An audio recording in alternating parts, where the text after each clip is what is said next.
El equipo que conduce el doctor Mariano Ramos llegó a Vuelta de Obligado para realizar los primeros análisis y estudios de este nuevo hallazgo, y la consulta es, bueno, saber qué es lo que se encontró, qué vio, qué nos puede contar sobre esto. Sí, cómo no.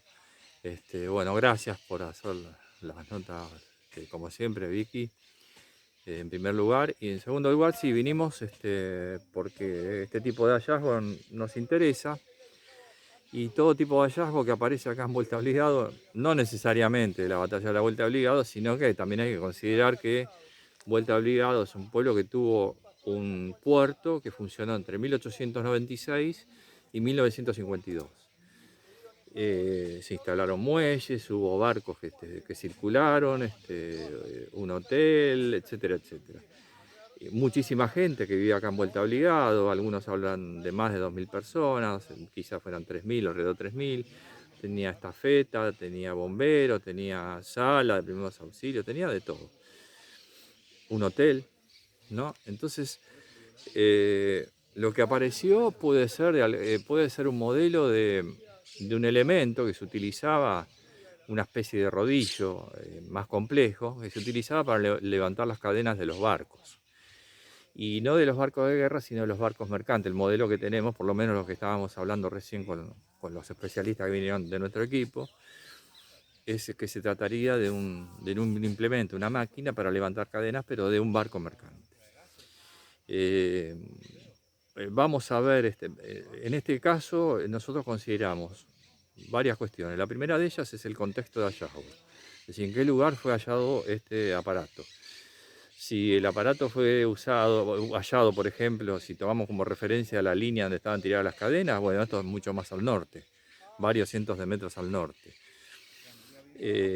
Hubo hundimientos de la flota de los barcos mercantes que estaban en el lugar. No hubo hundimientos de los barcos mercantes que custodiaban que la flota de inglesa y francesa custodiaban. Esos barcos pasaron después de que pasara la flota de guerra.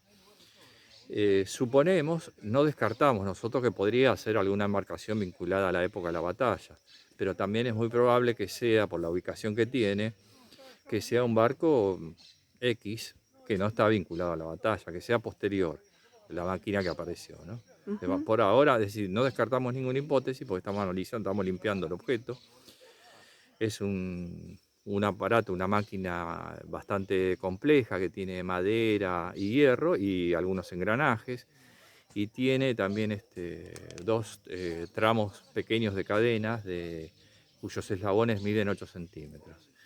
Esos eslabones tienen contrete. Vamos a ver también cómo son los eslabones, si los contretes están, o si el mismo eslabón está soldado o está trabajado, forjado, es decir, a golpes, calentado el metal y trabajado, cerrado, como si fuera una soldadura, pero a golpes, ¿no? Por ejemplo, para compararlo, las cadenas que encontró López el año pasado, en agosto, que nosotros trajimos con la colaboración de la municipalidad entre el 5 y el 7 de noviembre del año pasado, de 2020.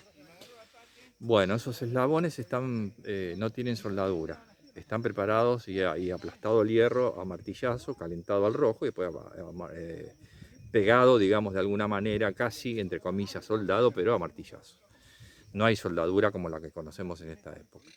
Y los contretes también están metidos a presión. Ujú. Vamos a ver entonces, por ejemplo, ese tipo de características de la cadena que tiene, los dos restos de cadena que tiene, porque eso nos va también a indicar una cronología y una tecnología disponible para determinada época, ¿no?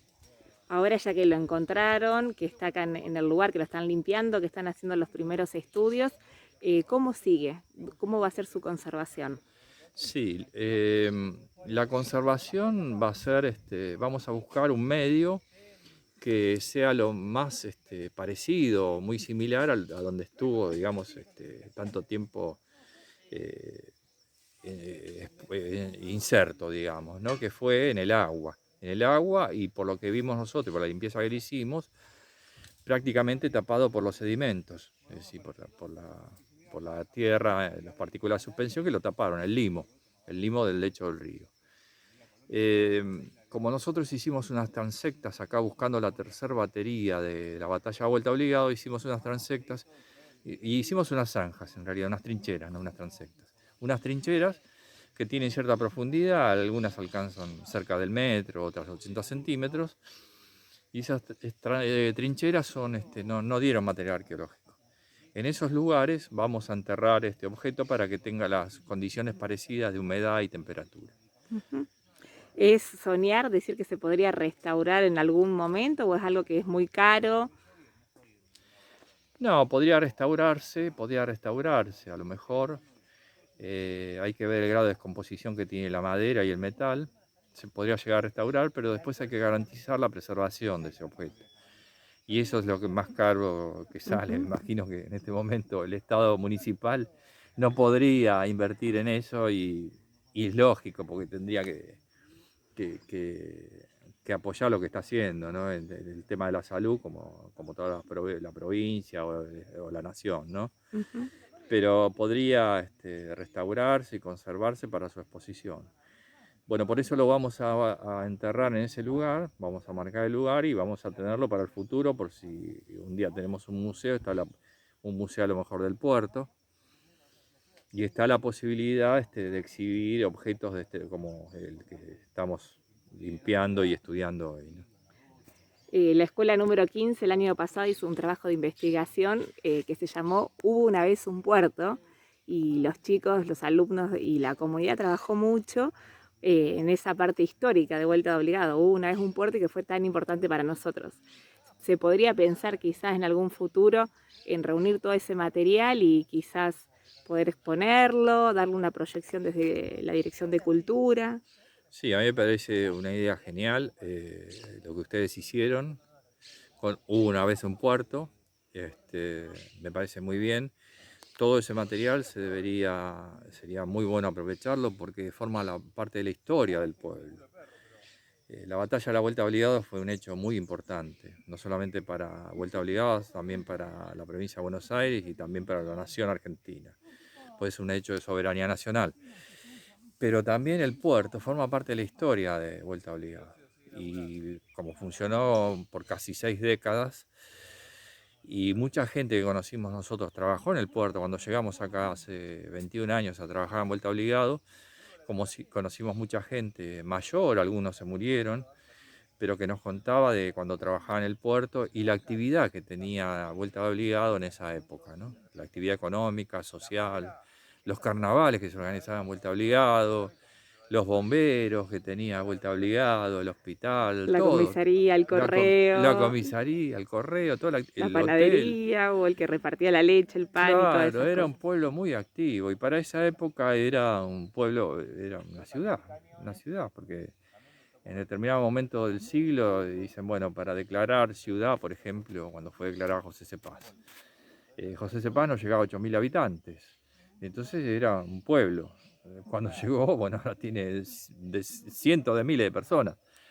Pero, por ejemplo, bueno, Vuelta Obligado hizo una función inversa, es decir, llegó a un desarrollo bastante importante, con mucha población, y fue, yo creo, para fines del siglo XIX y principios del siglo XX, fue una ciudad importante dentro de lo que sería la provincia de Buenos Aires. No, Ujú, no era una ciudad muy pequeña, era una ciudad relativamente considerable, ¿no? ujú.